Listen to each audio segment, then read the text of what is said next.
You know, we've all worked for some really good leaders and some poor leaders, whether it's in work, whether it's been a coach.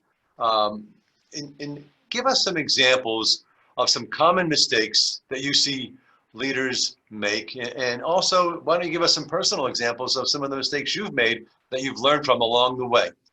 Yeah. Some of the most common ones that I see are a leader, particularly a new leader, feeling like they need to have all the answers. They need to be the smartest person in the room. They need to solve all the problems. And one of the areas in which I see a lot of people evolve through my coaching, and certainly I evolved, was that that's not necessarily the case. The great leader actually rallies people around them to be the ones to help solve the problems, right? It's drawing in the contributions of the people that you have on your team that, quite frankly, I think is the truest and most valuable impact that a leader can have.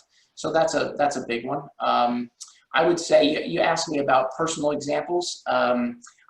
Early on in my career, I talked too much and I didn't listen enough. When I would have meetings or I would have one-on-ones and I reflect back, on that leader, I felt like I needed to drive the meeting, drive the conversation, be the one that would instigate everything.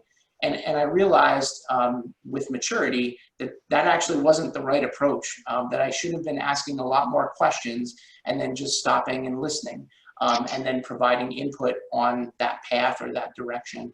And thankfully, it was something that I learned over time. And now, as a coach of other leaders, I spend a lot of time drawing that out in them and having them see the benefits of that. So, a couple things that I stumbled across early on in my career, and thankfully with maturity and teaching and seeing the great, wonderful example of others, I learned it all along my journey.